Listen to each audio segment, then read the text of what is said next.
A Sozo Produções convida você a se tornar um patrocinador. Semeie no nosso ministério. Com a sua oferta poderemos produzir muito mais vídeos. Este é um ministério independente e, por isso, precisa da sua participação. Inscreva-se no canal e compartilhe os vídeos. Seja um multiplicador desta visão.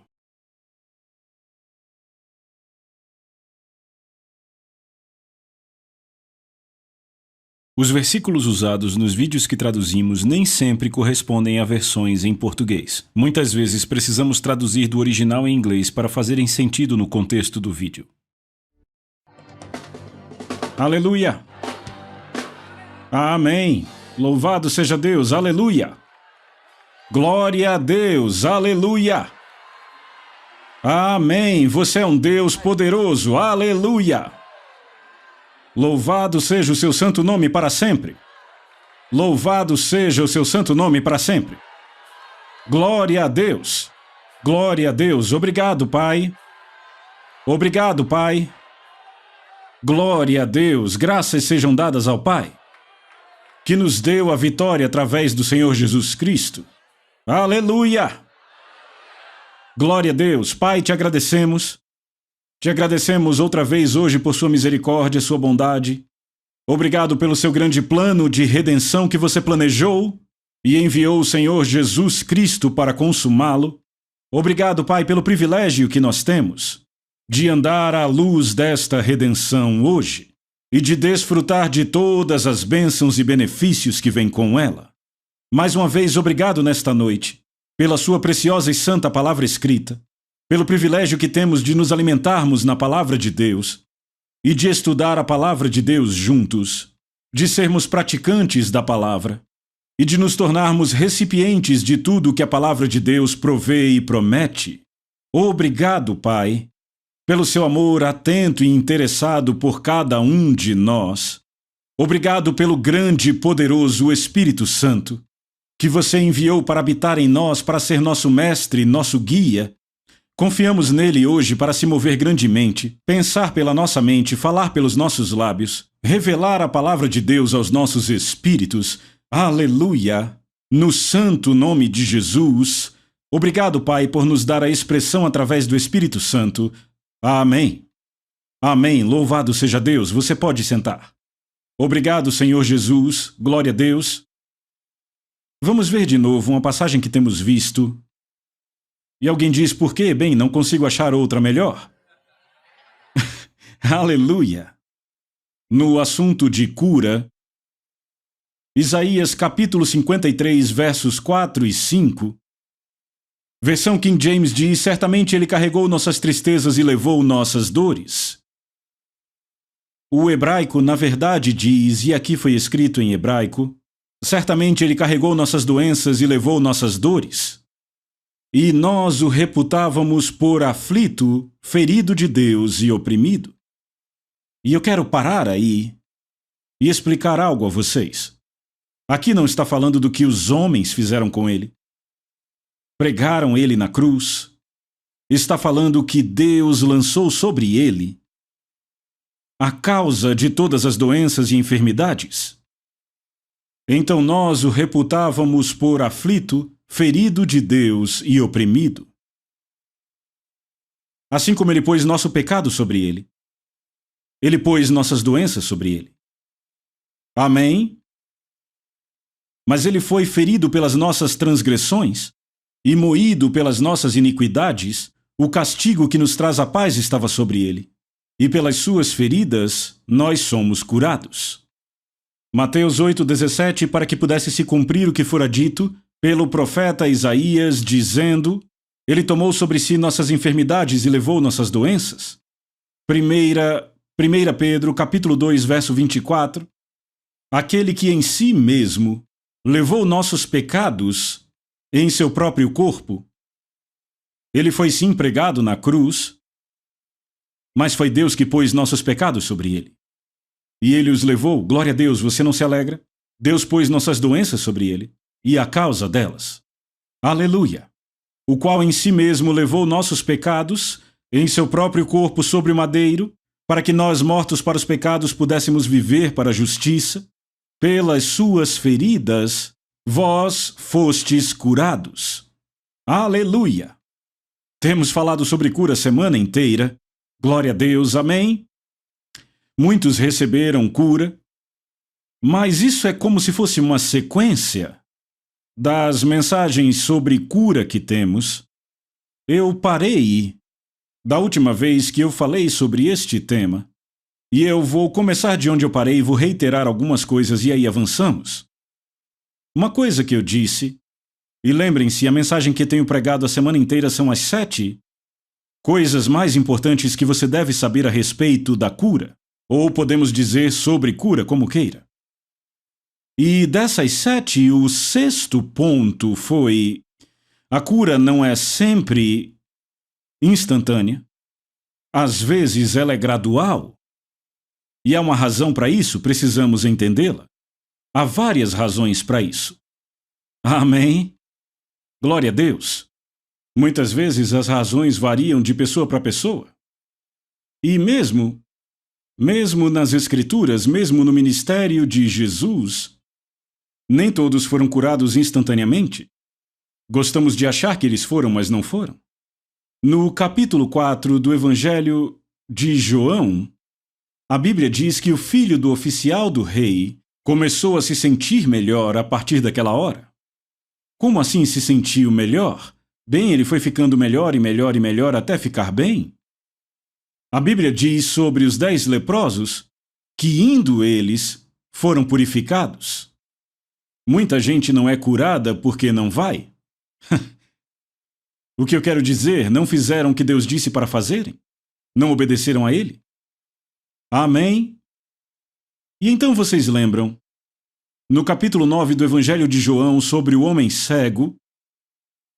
Então, no capítulo 9 de Mateus, há 2 homens cegos que foram curados instantaneamente. O irmão Keith fez um excelente trabalho ontem à noite. Segundo a sua fé seja feito com você, Jesus tocou seus olhos e disse: seja feito segundo a sua fé, e os olhos deles se abriram instantaneamente. Mas aqui temos um homem cego. Jesus cospe no chão, faz lama, entende? Com cuspe, e então põe nos olhos do homem. E aí diz a ele: vá se lavar no tanque de Siloé. E ele foi e fez isso e voltou vendo. Agora, quando foi que a cura... Veja, Jesus não cuspiu só por cuspir. Amém. Ele foi motivado pelo Espírito Santo. Glória a Deus, amém? É melhor você ter certeza antes de cuspir nos olhos de alguém que o Espírito Santo está nisso. Amém? Glória a Deus. Eu estava conduzindo o encontro. Na década de 50, em Oklahoma, nascemos e crescemos no Texas, e eu vi uma senhora com mais idade na fila de cumprimentos. Naquela época eu cumprimentava um por um, era uma igreja bem pequena, dava para fazer isso, além do que eu já estava 6 meses fazendo aquele encontro. E eu vi aquela mulher com mais idade, ela parecia que estava com 9 meses de gravidez. Bem, eu sabia que ela estava na casa dos 70, 70 e pouco, então devia ser um tumor, mas enfim, finalmente chegou a vez dela, eu me aproximei dela. Descobri que ela era nascida de novo, cheia do Espírito, falava em outras línguas. E eu perguntei qual o problema. Bem, ela tem um tumor. Médicos da cidade de Oklahoma já operaram ela, e o tumor voltou. E operaram ela uma segunda vez, e ele voltou. E ela disse: o médico falou. Agora entendem, em 1950 não conheciam tanto quanto conhecem agora. Não tinham todo aquele equipamento sofisticado de hoje. Os médicos disseram a ela: sabe, achamos que você vai viver mais se não tocar nisso de novo, deixe isso como está. E deram a ela mais 2 anos de vida. E ela disse, ela punha as mãos assim na barriga, já se passaram 18 meses com essa barriga enorme. Bem, eu disse, eu sabia que ela era uma crente nascida de novo, cheia do Espírito, que falava em línguas, e eu disse, bem, não é maravilhoso saber que eu e você temos informações internas? Amém, eu queria dizer informações internas da Bíblia. Ele mesmo levou a sua doença, levou a minha, a sua, eu disse assim a ela. Você sabe que ele levou as doenças, ela disse sim. E eu serei curada, só impõe as mãos sobre mim. Bem, eu impus as mãos, mas não sobre a barriga dela, impus aqui, na testa dela. E comecei a orar, ministrar cura a ela. E uma palavra do Senhor veio para mim dizendo: acerte a barriga dela com um soco. Agora, ao mesmo tempo, eu estava tendo um debate com o Senhor na minha cabeça. Eu dizia: Senhor, você vai me colocar em problemas? Sair por aí batendo na barriga de mulheres com socos? Então eu pulei dentro do reino da mente e a unção foi embora. Levou um tempo para voltar, para alinhar de novo a língua com o Espírito, para voltar ao Espírito. E eu comecei a orar por ela de novo e a palavra do Senhor veio até mim dizendo: acerte a barriga dela com um soco. Eu disse: Senhor, eu não vou fazer isso. Que bem isso traria? Bem, eu te pergunto, que bem traria cuspir no chão, fazer lama e pôr nos olhos de alguém? Amém. Eu disse amém. Que benefício havia a Naamã mergulhar 7 vezes no Rio Jordão? Não, veja, às vezes há coisas que acontecem por obediência a Deus.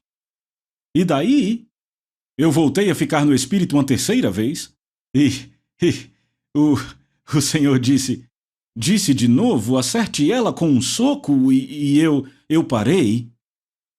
Eu disse: é melhor eu explicar isso antes de eu fazer. E eu disse o que o Senhor me disse. Eu não acertei ela forte, eu só dei um jabzinho na barriga. Deus é minha testemunha e mais 500 pessoas que estavam ali. Era um encontro pequeno, eu tinha feito maiores. Todos testemunharam que foi como enfiar uma agulha numa bexiga. A barriga dela ficou reta como a minha. Bem, a minha não é um bom exemplo, não é tão reta. Bem, Fred, talvez como a sua. Ela ajeitou o vestido ao redor dela mesma e disse: mas por que foi embora? Eu disse: só sei que foi. Ela olhou para mim e disse: eu não sei para onde ele foi. Eu disse: eu também não sei. Glória a Deus! Simplesmente aquilo se desintegrou, foi embora, glória a Deus. Agora, depois disso eu não saí por aí socando pessoas, mas desde 1950, sempre que o Senhor me diz para socar alguém, não teve nenhuma vez que não houve cura instantânea. E alguém diz: vai, me acerta? Aí não, foi você que me disse, não Deus. Tem uma diferença quando você diz e quando Deus diz, não é? Amém? Grande diferença, grande. Amém, eu já passei mais de 10 anos sem algo assim acontecer de novo. 12 anos. E o Senhor disse: bem, será assim? Não dá para estabelecer um padrão por si mesmo, você tem que seguir o Espírito Santo. Amém? Glória a Deus. Agora, como eu disse, a cura nem sempre é instantânea, e às vezes há razões para isto. Eu conto a história da minha sogra, a família da minha esposa. Eram todos metodistas. Eram membros de uma pequena igreja metodista no interior nos tempos da depressão. Mas eles, sabe, não tinham muito dinheiro naquela pequena igreja, então eles não tinham pastor, eles não conseguiam sustentar um pastor. Então fecharam a igreja. Bem, vieram para uma igreja do Evangelho Pleno, porque era mais parecida com a igreja deles. Essa igreja metodista, eles tinham o que chamavam de Banco da Lamentação. Nós chamávamos de Banco do Apelo. Eles davam até testemunho naquela pequena igreja metodista. As pessoas se alegravam e gritavam pelos corredores. Eles não entendiam as línguas, mas eles pensavam: bem, é próximo do que tínhamos, então vieram. Bem, foi aí que conheci minha esposa. Eu estava para casar e meu sogro disse: sabe, dia desses um obreiro vagou uma edícula, está para alugar. $2,50 por semana pela edícula com refeições. Então eu disse: bem, vou pensar, porque não era pouca coisa, não. Veja, estamos falando da Grande Depressão. Vocês que são jovens aqui não vão entender isto. Amém? Mas eram os dias da depressão. E você pode acreditar ou não, o problema é seu, não meu. Mas durante a depressão, embora eu estivesse pregando no interior, eu sou uma grande pessoa de fé, eu nunca falei nada sobre dinheiro com ninguém e quando falei, o Senhor me deu uma bronca, me fez voltar e pedir perdão.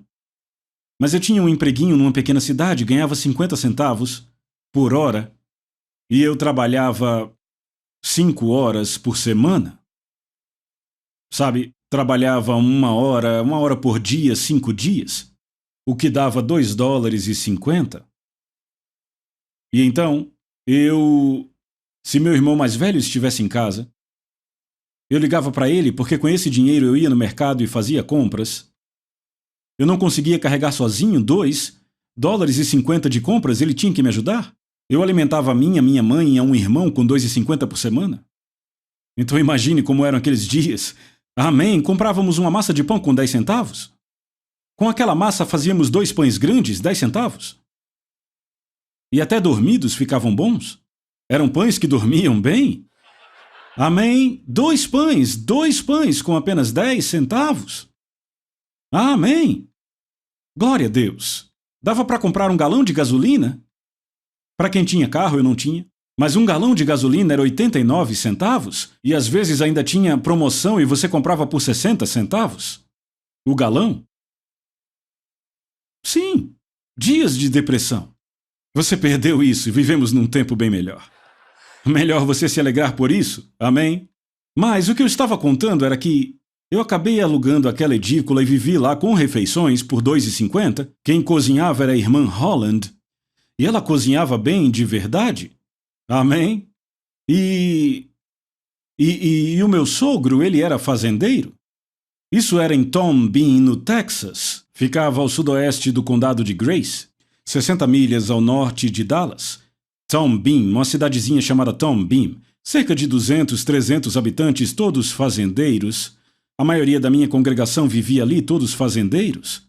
Naquela época me chamavam de o magrelo de Tom Bean. Mas como vocês podem muito bem ver, esses dias já passaram. Eu pesava só 60 quilos. Amém. E eu era tão alto quanto sou hoje. Na verdade, eu era até um pouco mais alto, porque a gente vai envelhecendo, vai diminuindo um pouco. Então eu era um pouco mais alto. Mas enfim, meu sogro disse...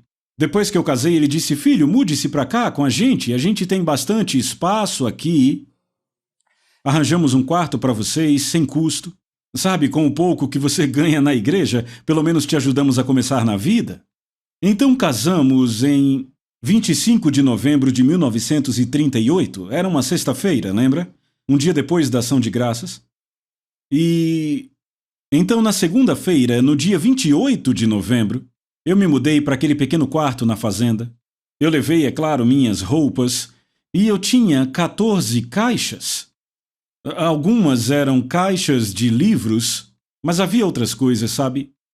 E eu coloquei todas num canto do nosso quarto e pensei, bem, depois com o tempo a gente organiza tudo. Sabe, algumas coisas em pequenas caixas de sapato, outras maiores, sabe, caixas de papelão. E então... Na segunda-feira, depois do casamento, meu sogro me chamou e disse, já que vamos morar juntos, vamos orar um pouco. E eram bons metodistas, então nos ajoelhamos para orar. O irmão da minha esposa tinha ido a algum lugar, então estávamos meu sogro, minha sogra, minha esposa e eu. Nos ajoelhamos para orar. Bem, eu percebi uma necessidade de orar em línguas. E eu não sei como, na verdade, Na verdade, eu tentei impedir aquilo. Não fazer. Mas às vezes você fica tão cheio do Espírito que parece que você vai explodir, sabe, fisicamente, literalmente, se você não deixar sair. Então eu deixei escapar só algumas palavrinhas, só para dar um alívio. Orei um pouquinho em inglês e finalmente eu mandei a cautela às favas. E eu mergulhei nas línguas, orando. Amém! Aleluia! E eu fiquei orando bem alto e bem rápido, quase por 1 hora, em outras línguas. E eu ouvi as seguintes palavras. Impõe as mãos sobre sua esposa, eu vou enchê-la do Espírito Santo. Ela não era batizada com o Espírito Santo? Eu pensei, eu nunca tive uma experiência assim antes. Eu pensei, talvez se eu não prestar atenção, isso vai embora. Então eu continuei orando em outras línguas e eu ouvi as palavras, impõe as mãos sobre a sua esposa, eu vou enchê-la com o Espírito Santo. E eu tentei de novo, talvez se eu ignorar isso vai embora, mas não foi embora. 3ª e 4ª vez veio. Então eu abri meus olhos depois de um tempo, não sei, talvez passou 1 hora. E ainda estavam todos de joelhos, o meu sogro à minha direita, minha esposa à minha esquerda e minha sogra do lado dela. E então eu pensei, bem, não vai custar nada tentar. Veja, eu era novo naquilo. Glória a Deus. E então, eu não sabia nenhuma instrução, não falei nenhuma palavra, apenas estendi a minha mão e impus sobre a cabeça da minha esposa, e ela levantou as duas mãos e começou a falar em línguas, não falava mais em inglês. Ela falou em línguas de 10h30, começamos às 9h30, de 9h30 até a meia-noite. Aleluia, eu acho que nós até cantamos em línguas. Tivemos um Pentecostes naquela casinha metodista. Agora, eis o que eu queria dizer, eu acho que ainda estão interessados em saber. A minha sogra, ela tinha um tipo de bócio. Embaixo do pescoço dela tinha uma bola maior do que o meu punho. Bócio. E diziam que era 2 vezes maior por dentro do que por fora. Bem, ela não queria operar. E claro, a operação não era tão bem sucedida em 38 como é hoje, mas ela não queria. Os médicos disseram, bem, talvez um dia você engasgue até morrer. Ela engasgava terrivelmente. Ela já estava de malas prontas. Ela ia dar entrada no hospital no outro dia em Sherman, Texas, na terça, para se preparar para aquela operação. Eu falei com ela sobre cura. Ela disse que sim, ela acreditava que Deus curava, que eu tinha sido curado, mas que ela mesma não tinha fé. Mas o Senhor me disse, à meia-noite, dia 28 de novembro de 1938, Ele disse, pegue um pouco de óleo e unja a sua sogra, vou curá-la. Ei, era a mesma voz que disse, impõe as mãos sobre a sua esposa. E então... E eu disse, onde é que eu vou encontrar óleo? Veja, eu era batista e pastoreava uma pequena igrejinha.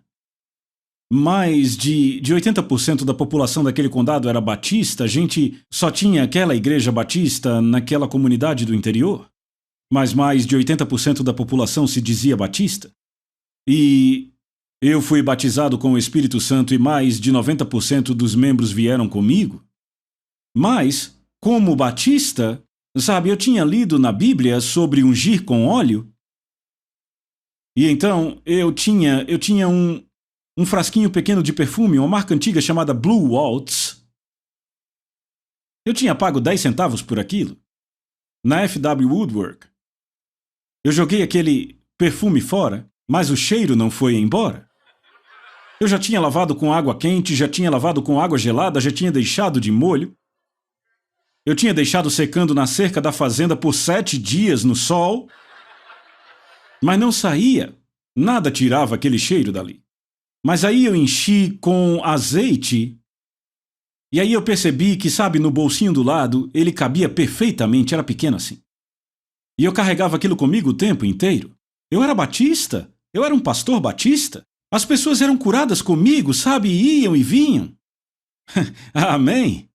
E então eu continuava fazendo a mesma coisa, mas aí me tornei pentecostal e era então pastor de uma igreja pentecostal. Mas onde estava aquele frasquinho de óleo? Ele disse, pegue o seu óleo. Bem, eu disse, Senhor, eu não sei onde está o frasquinho de óleo. Eu entrei no nosso quarto, tinham 14 caixas, no canto assim. A maioria era pequena, mas tinha algumas grandes também. E eu disse, não adianta nem acender a luz. Vou ter que procurar em 14 caixas? Você me guie para a correta. E no escuro. Eu estendi a mão, coloquei a mão numa daquelas caixas e lá estava o frasco. Eu voltei rapidamente para o lugar onde nós estávamos, para a sala de estar, e ungi minha sogra. E aquele bócio foi embora como uma agulha estoura uma bexiga. Maior que o meu punho, foi embora, dava até para ver. Até que ficou um nódulo bem pequeno, quase do tamanho de uma moeda de 25, bem aqui nesse lugarzinho do pescoço. E então a palavra do Senhor veio até mim dizendo, diga à sua sogra para ir ao altar na 4ª noite, na sua igreja, e eu vou enchê-la com o Espírito Santo e completar a cura dela.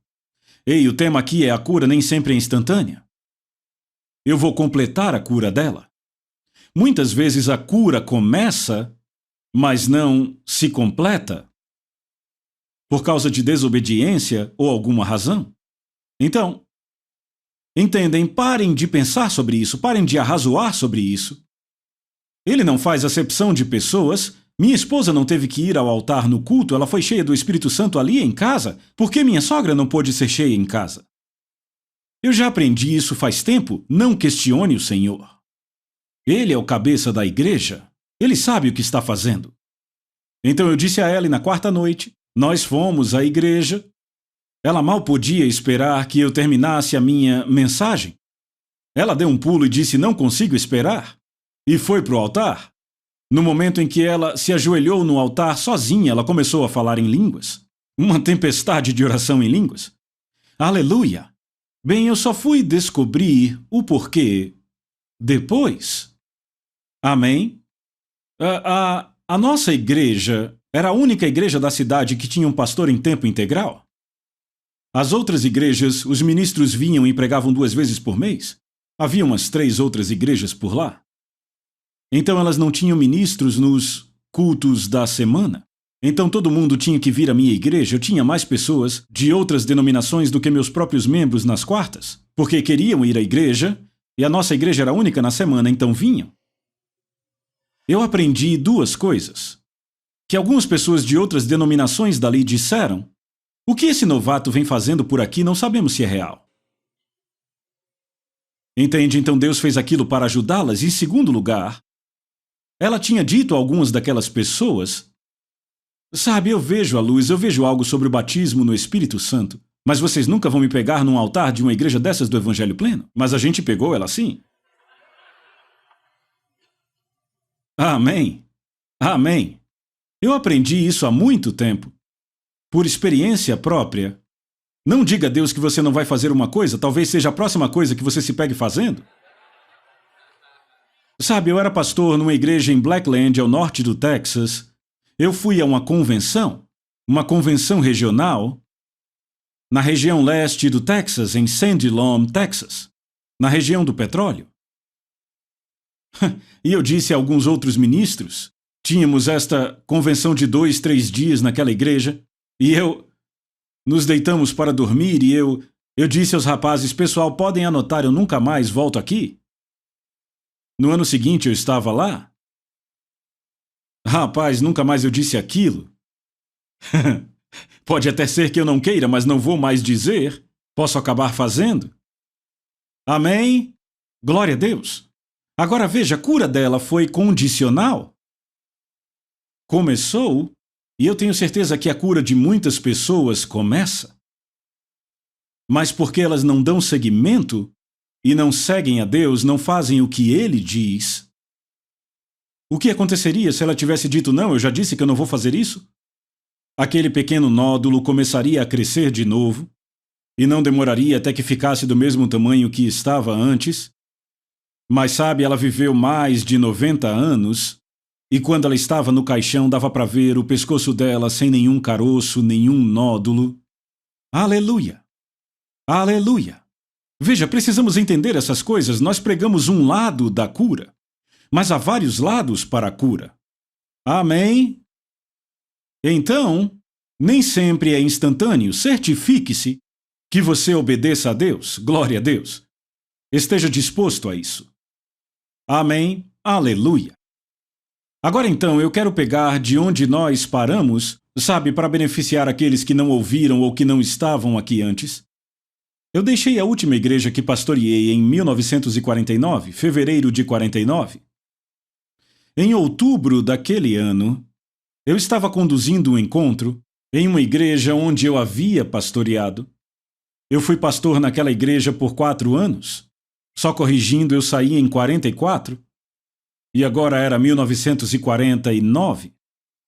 Bem, lá eu estava ministrando aos doentes e na fila de cura estava um jovem rapaz. Eu o reconheci porque ele era da igreja quando eu pastoreava lá.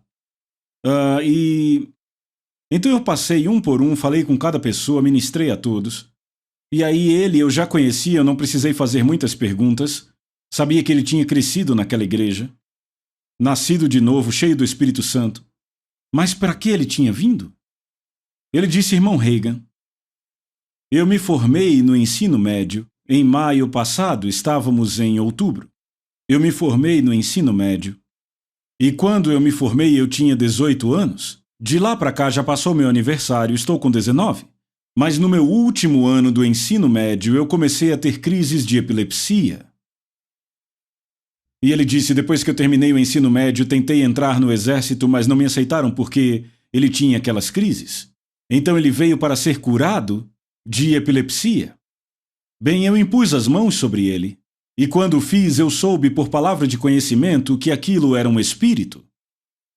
Agora entendam isto, nem sempre com epilepsia é um espírito. Pode simplesmente ser uma coisa física. Eu já tinha sido bem-sucedido com epiléticos. Vários tinham sido libertos. E só com cerca de 3 ou 4 eu tive que lidar com um espírito. No resto das vezes só impus as mãos. Você vê no ministério de Jesus, teve vezes que ele expulsou um espírito, outras ele só ministrou a cura. Você precisa entender isso? Mas eu percebi o seguinte. Eu percebi que prosseguir, sem dizer nada e expulsar o espírito dele, poderia trazer mais dano do que fazer bem. O que você quer dizer? Bem, pessoas ali sentadas naquela mesma igreja diriam: como assim alguém possuído por um espírito membro dessa igreja? Se ele tem um espírito, eu também posso ter? E o diabo tiraria proveito e confundiria muitos? Então eu parei e expliquei a todos. Esse espírito que eu vou expulsar dele não está no espírito dele. Está no corpo dele. Você é espírito, alma e corpo. A Bíblia fala sobre o homem exterior e o interior. Por isso não desfalecemos, mas ainda que o nosso homem exterior, que é o corpo, se corrompa, o interior, contudo, se renova de dia em dia. Veja, entramos em contato com este mundo onde Satanás é o Deus. Sabia que ele é o Deus desse mundo? Entramos em contato com ele com nossos sentidos físicos e o nosso corpo. E é assim que o diabo entra muitas vezes. Então, eu expliquei a eles, vocês podem viver numa casa no sul que tem mais de 100 anos. E alguém diz, sabe aquela casa onde você mora com mais de 100 anos? Ela tem cupins. Não quer dizer que você está com cupim. Só porque a casa onde você vive está com cupim, o corpo é a casa onde você está vivendo. Amém? Não existe essa coisa de um crente, um cristão, ser possuído por um demônio. Isso é impossível. Veja, se você é nascido de novo, o Espírito Santo está vivendo em você. Ele está no seu espírito. Sabe, Jesus disse, eu orarei ao Pai e Ele dará a vocês um outro Consolador. Traduzido como Consolador, mas o grego é Paracletos, que também significa ajudador. Amém? O Espírito da verdade que o mundo não pode receber porque não o vê nem o conhece, mas vós o conheceis porque Ele habita em vocês. E a Bíblia diz que o mesmo Espírito testifica com o nosso espírito que somos filhos de Deus. Então não venha me dizer que o Espírito Santo e um demônio podem habitar no mesmo lugar. Não, não. Ele está do lado de fora da casa. Amém? Então foi por isso que Pedro disse em Atos 10:38, como Deus ungiu a Jesus de Nazaré com o Espírito Santo e com poder, o qual andou por toda parte, fazendo o bem e curando a todos os oprimidos do diabo. O diabo veio do lado de fora para oprimi-los, mas graças a Deus, Jesus veio para libertá-los. Amém? Então eu disse, esse homem salvo, nascido de novo, cheio do Espírito Santo, esse Espírito está no corpo dele. E então eu vou expulsá-lo, e assim fiz. Eu fiz. Então, um ano depois, eu falo um ano, mas na verdade se passaram alguns dias a mais, não foi exatamente um ano a mesma data, eu voltei lá para pregar apenas uma noite, um culto de sábado à noite. Ficava distante só alguns quilômetros da minha casa. E então, eu me atrasei porque na hora que eu estava para sair, eu recebi uma ligação telefônica que demorou mais do que o esperado. E já notaram quando você está mais atrasado é que tem mais trânsito? E isso atrapalha. Então, eu acabei chegando tarde lá. E eles continuavam cantando porque eu não chegava. Então eu entrei no prédio por uma porta lateral. O pastor disse o irmão Reagan chegou. Então quando eu subi eu me desculpei e expliquei o que tinha acontecido. E o pastor disse: esperamos para cantar a última música de propósito. Vamos receber uma oferta e será dele, será do irmão Reagan. E ao mesmo tempo, agora, temos um grupo de 3 irmãs aqui que cantará uma canção especial. Então o pastor disse: depois disso o irmão Reagan continuará com o culto. Então o pastor voltou para se sentar no banco da frente. E eu me sentei por ali e o trio estava cantando. E quando terminaram foram sentar, mas enquanto estavam cantando eu não consigo lembrar qual era a música. Eu estava sentado olhando para o público e os meus olhos pararam naquele jovem. Agora para mim foi tão real como se alguém estivesse falando atrás de mim. Eu olhei para trás e não tinha ninguém, só tinha eu ali em cima com aquelas 3 garotas na plataforma. Foi como alguém atrás de mim dizendo: fazem 12 meses, faz 1 ano. Agora veja, já tinha passado mais de 1 ano, já tinham passado 2 semanas, mas era o mesmo mês, do 12º mês. Há 12 meses que ele não tem mais crises, desde que você expulsou o demônio, 12 meses. Mas nas últimas duas semanas, ele tem sido acordado à noite com crises de epilepsia. Ele teve 3 crises nas últimas 2 semanas. E a razão para isso é que ele foi dormir com medo. Agora, antes de você começar a pregar, eu quero que você o chame e expulse essa coisa de novo. Então, quando terminaram de cantar, o pastor voltou, falou mais um pouco. Quando eu assumi, eu apontei para aquele jovem, ele disse: é comigo? Eu disse: sim, vem aqui. Eu desci da plataforma, fiquei de frente para ele. Ficamos em frente ao púlpito e eu disse: quando eu estive aqui no ano passado, eu expulsei aquele espírito de você e por 1 ano você não teve nenhuma crise. Ele disse: sim, mas eu disse: não, peraí, deixa eu terminar. Se eu falar alguma coisa errada, pode dizer, eu sou humano, posso cometer erros. E alguém pode perguntar: você não fica envergonhado de cometer erros? Não, eu sou tão humano quanto você. Amém. Amém, somos humanos, sabe? E então eu disse: então nos últimos 12 meses você não teve crise, mas nas últimas 2 semanas você acordou no meio da noite com crises. 3 crises. Eu disse: antes você nem tinha crises de noite, você só tinha crises de dia. Só durante o dia. Sabe, aquele querido irmão pentecostal não sabia nem identificar uma manifestação real do Espírito porque viam tão raramente. Era tão difícil ver. Ele disse: você deve ser um vidente ou algum tipo de telepata. Eu disse: não, não estou prevendo o futuro nem lendo sua mente. Minha mente não tem nada a ver com isso. Eu tenho tudo isso em meu espírito. Foi no meu espírito que eu ouvi, porque, sabe, do contrário todo mundo teria ouvido o que foi dito. Mas eu ouvi em meu espírito. Aleluia! Glória a Deus! Então eu disse a ele: você sabe por que você teve essas crises depois de 12 meses? Você sabe? Ele disse: não, e você? Eu disse: sei. Eu disse: o Senhor disse que você foi dormir, foi para a cama com medo. Aí ele disse: ora, com medo de quê? Era medo de que aquilo voltasse para ele. Era um medo que ele tinha de ter outra crise, que aquilo voltasse para ele.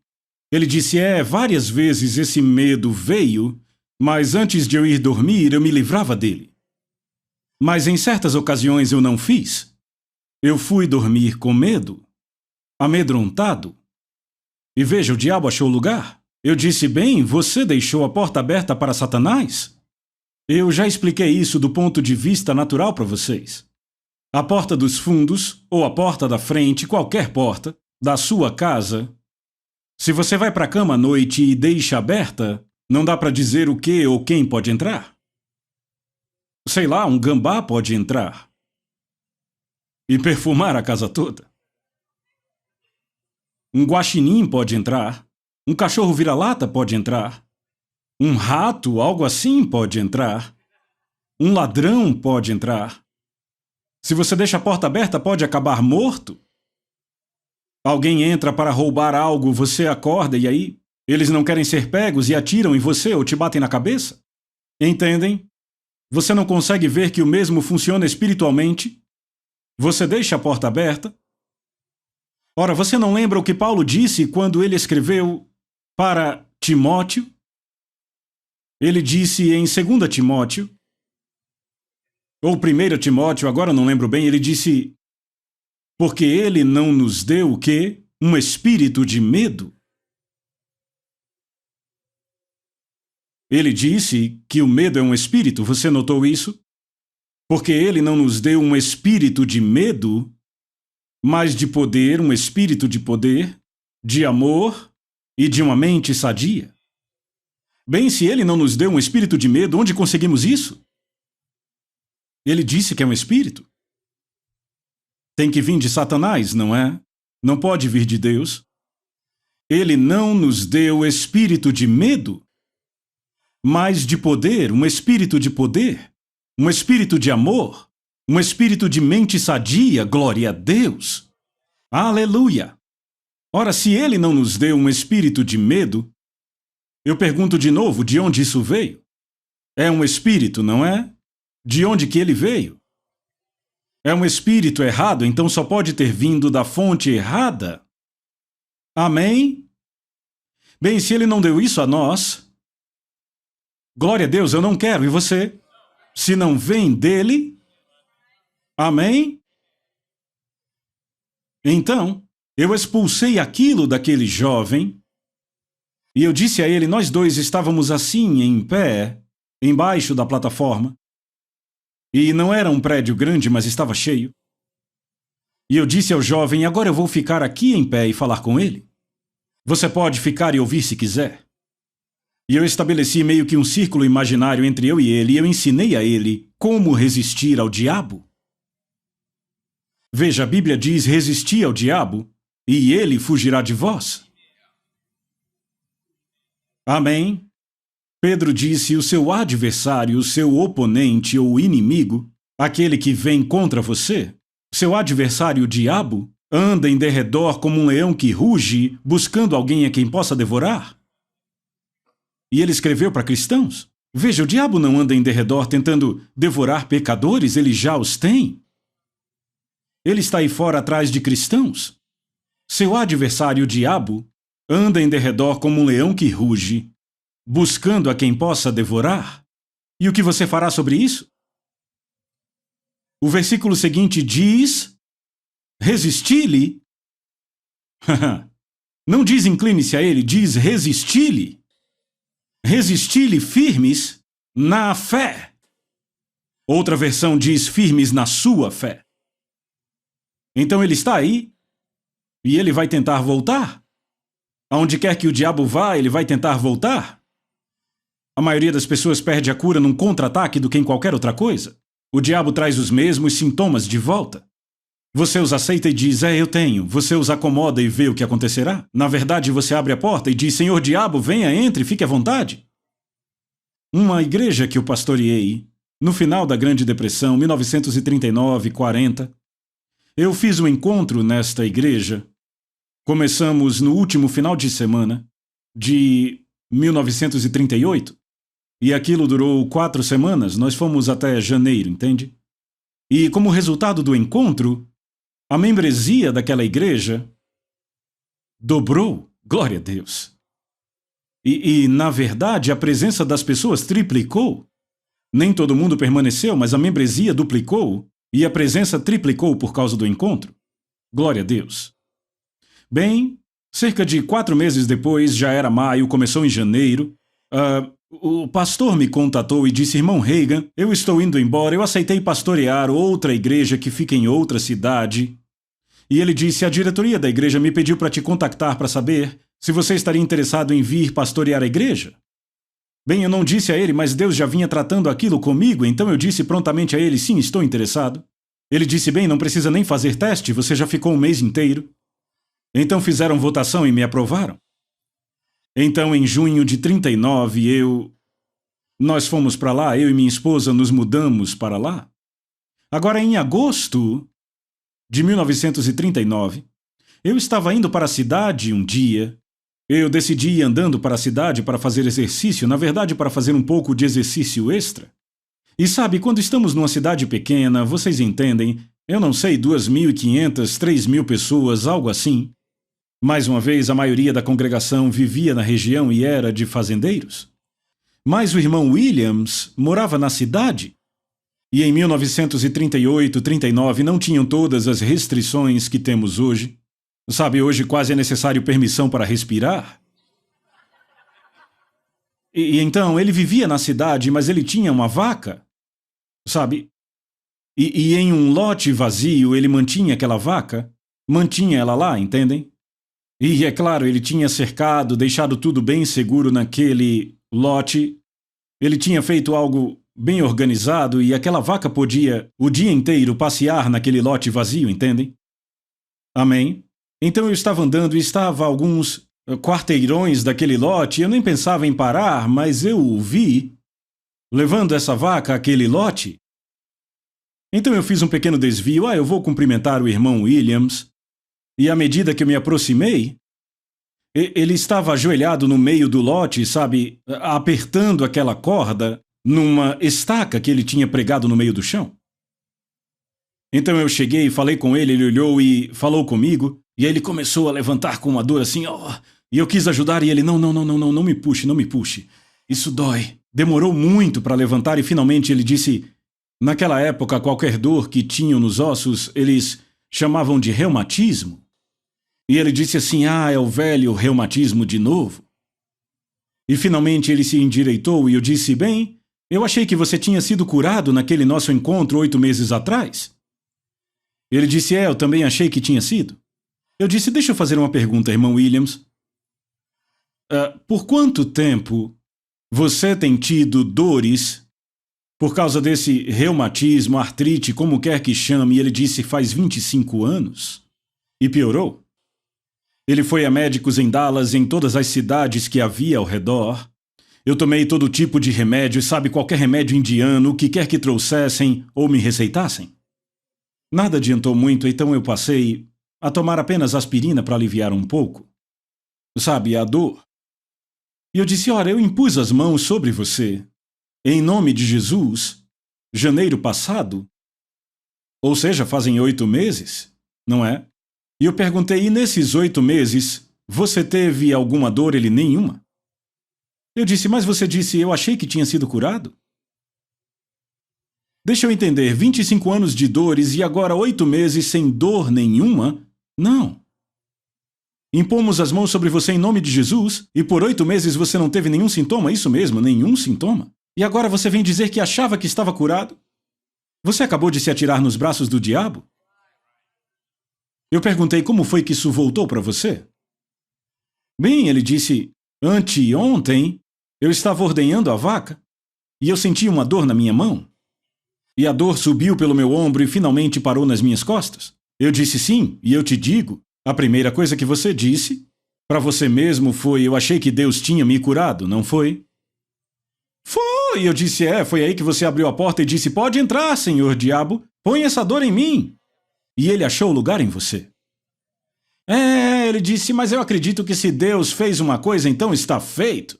Eu disse, deixa eu ver se eu entendi o que você está dizendo. Ou seja, se Deus salva você, você faz o que quiser e continua salvo, é isso? Se Deus te curou, então você passa o resto da vida curado? Eu disse, que coisa horrível, o coitado do Jesus não sabia disso. Não sabia que uma vez recebido, não se pode perder? Que coisa, ele enviou uma carta para algumas igrejas da Ásia Menor, como está registrado no começo de Apocalipse, e disse, conserva o que tu tens. Conservar significa preservar? Ora, se sempre vai estar aí, você não precisaria preservar porque sempre estará aí? Mas conserve! Conserve! Conserve! Amém? Agora eu fiquei ali em pé, por 45 minutos dando uma lição de fé a ele. Eu não pregava muito sobre fé naquela época, eu não era mestre, eu ainda era só pregador.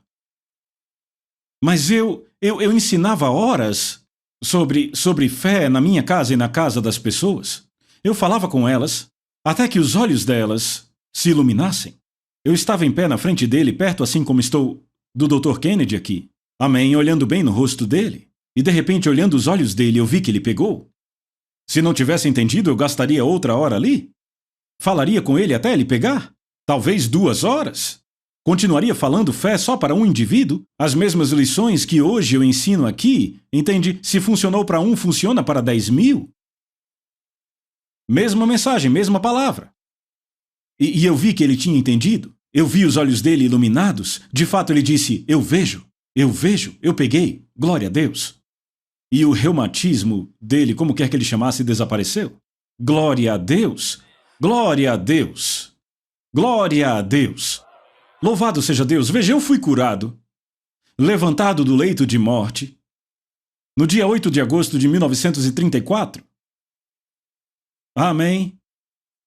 Sabe, eu mal tinha... De fato, quando eu fui levantado, eu não tinha 17 ainda, eu tinha 16 anos de idade. Eu fiquei de cama por 16 meses. Os melhores médicos do país, incluindo a Clínica Mayo em Rochester, Minnesota, disseram ninguém, na sua condição, a ciência não registra nenhum caso de alguém que passou dos 16 anos.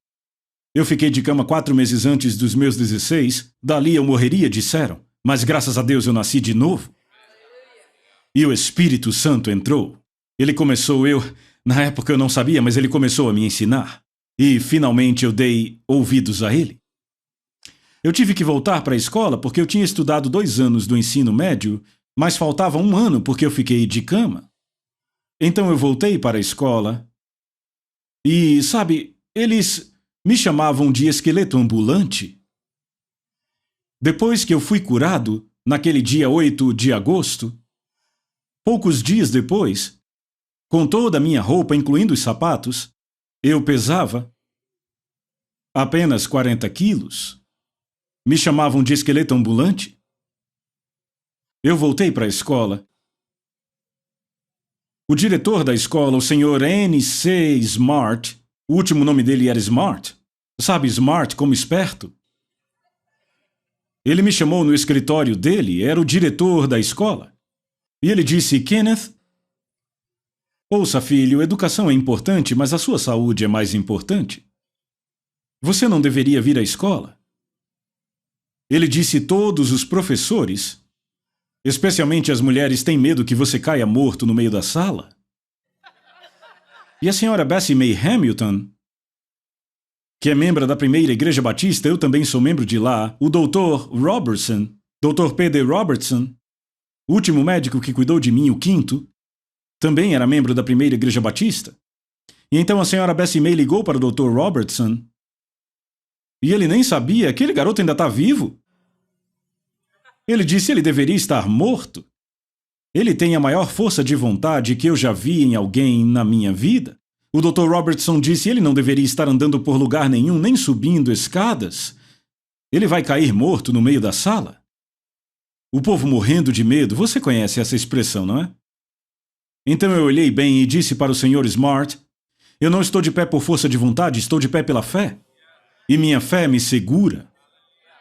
Ele começou a chorar e disse, isso está além de mim. Mas se você tem essa fé, nós não vamos impor nenhuma restrição, mas entenda, a primeira coisa que ele fez foi a mais fácil, esquecer de Deus. Havia o corredor da escola por onde passávamos e tínhamos que ir a salas diferentes quando a aula começava. Toda vez eu tinha que subir degraus. Eu tinha que subir para o 3º andar ou descer para um piso mais baixo que o nível da escola, o porão. Eu conseguia, veja, eu tinha que andar, naquela época nós não tínhamos ônibus escolares. Eu andava mais de 1 quilômetro para a escola toda manhã. E então, eu dava conta muito bem daquilo, mas entenda, pelo fato de eu estar com tão pouco peso, sabe, eu não tinha muita força. E eu te digo, quando chegava nas aulas da tarde, meu irmão, aí foi quando o diretor, o Sr. Smart, me disse, fizemos uma reunião, ele veio falar comigo e disse, veja, você não precisa seguir nenhuma regra de conduta, se você não tiver vontade de ir para alguma aula, só fique sentado na sala, não vá.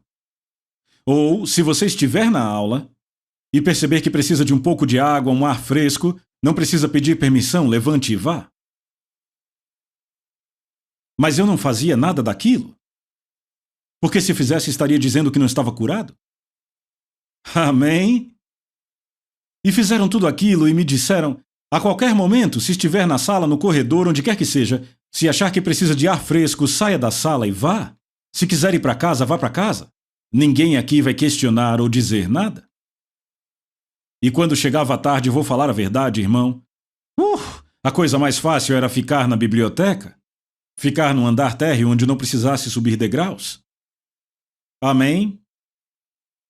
Eu disse amém. E veja, eu não tinha ninguém, 17 anos de idade. Eu quero ser honesto, eu não sei se isso é da minha natureza, se é meu homem natural. Eu não sei se é minha carne, mas eu fico com raiva, fico irado. Ou se isso é espiritual, sabe? Há uma ira espiritual. Deixa eu te chocar, eu fico chateado também. Não sei como isso soa para você. Eu fico chateado com alguma dessas pessoas hoje em dia. Pessoas têm tudo hoje para poderem crer. Áudios, livros, cassetes, vídeos. Pessoas, meu Deus, eu não tinha era ninguém. Eu estava por minha conta. Por conta própria. Lutando com o diabo de mãos limpas. Amém. Louvado seja Deus. Mas aquilo começou a voltar para mim, os sintomas do coração começaram a voltar. E finalmente eu disse a mim mesmo, eu estou quase ficando de cama de novo. Eu estava na rua andando e de repente precisava voltar para a cama. Amém? Ou eu estava na cidade para algo e eu precisava que alguém me levasse para casa de carro. E quando eu chegava em casa, eu ia para a cama. E tinha os sintomas cardíacos mais alarmantes, bem, graças a Deus pela ciência médica, fizeram o que puderam. Mas já tinham me dito que não podiam fazer mais nada, já tinham visto tudo. E eu estava tentando entender. Como eu disse, eu não tinha livros para ler, áudios para ouvir, não tinha ninguém com quem conversar, não tinha nada, qualquer ser humano com quem eu conversasse me dizia algo negativo. Isso te põe para baixo? E aquilo era muito difícil, sem mencionar os meus parentes. Eu aprendi com Deus a nem mencionar alguns. Eu já tinha problema suficiente com o diabo para querer mais parentes.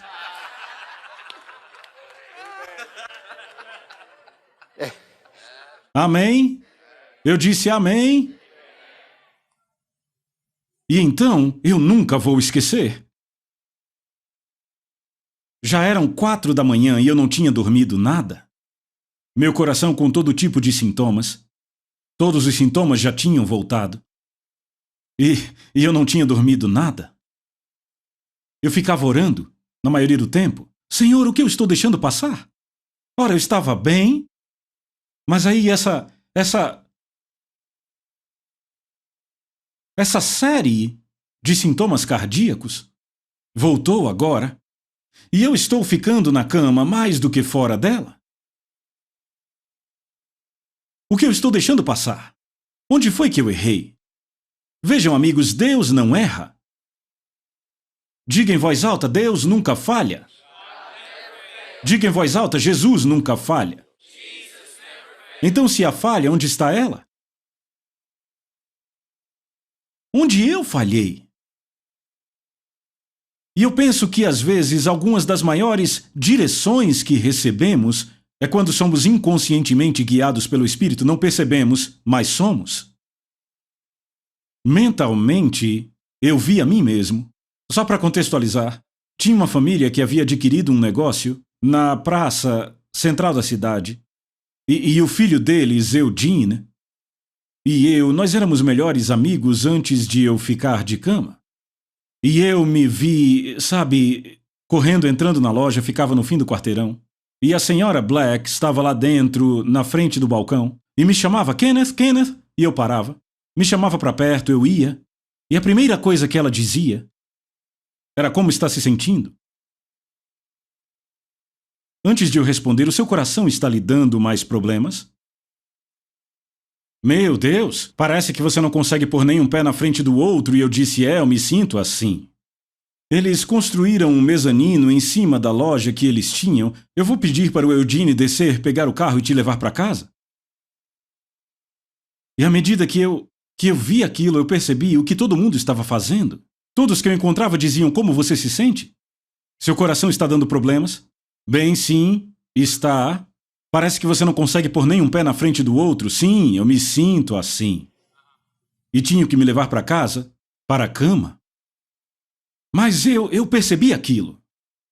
Eu não sabia o que eu sei hoje, foi assim que eu aprendi.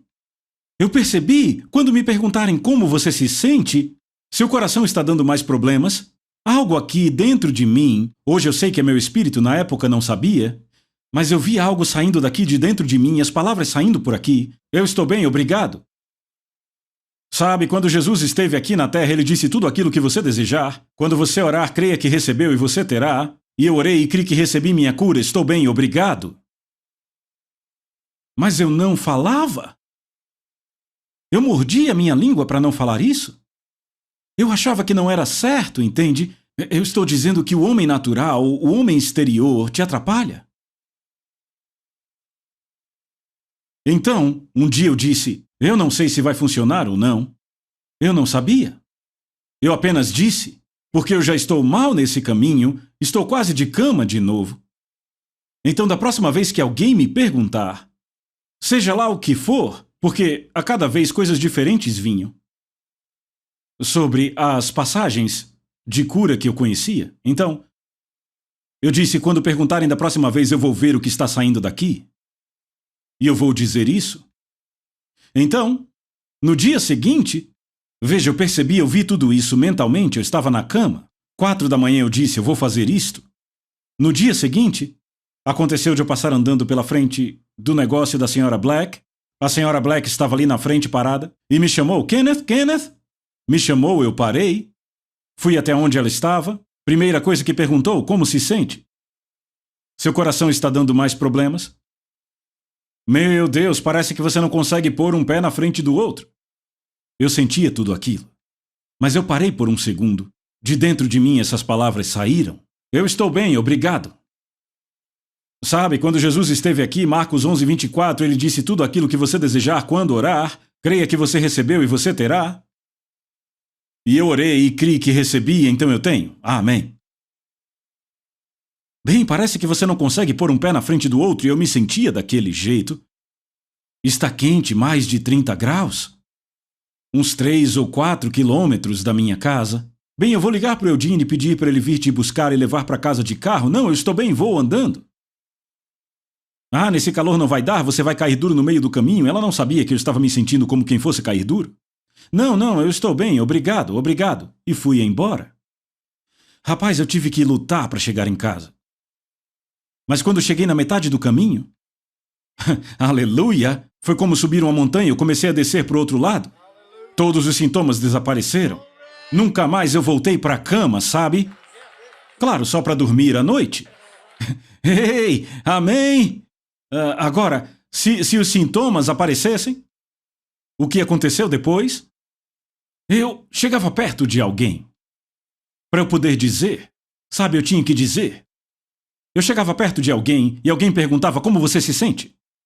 Como você se sente? Eu estou bem, obrigado, glória a Deus. E eu ia embora se não começavam a falar de doenças e dores. Não, eu estou bem, obrigado. Sabe, a Bíblia diz... Aleluia! Aleluia! Diziam, esse garoto tá maluco.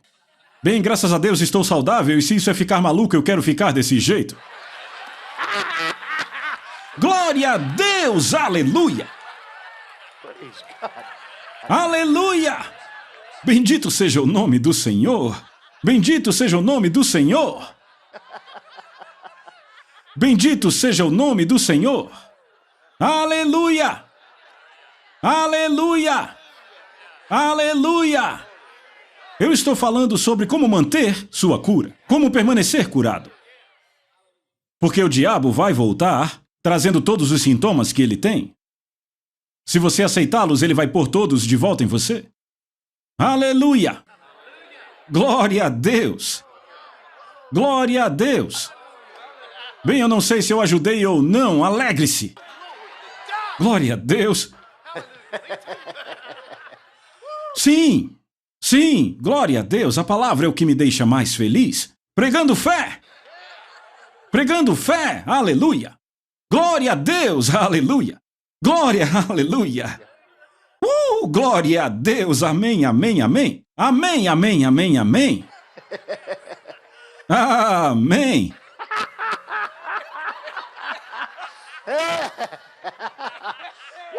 Glória a Deus!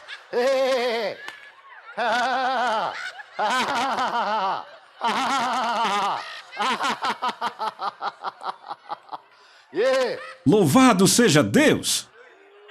Louvado seja Deus! Aleluia! Glória a Deus, irmão Keith, prepare-se, prepare-se. Bem, não perca o culto de amanhã, estaremos a todo vapor. E você pergunta o que vai ter? Venha e veja.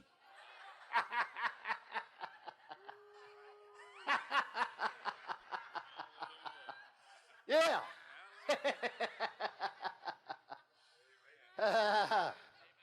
Aleluia! Glória a Deus! Obrigado, Senhor. Aleluia! Vá em frente e ria, não machuca. Você vai se sentir melhor, glória a Deus.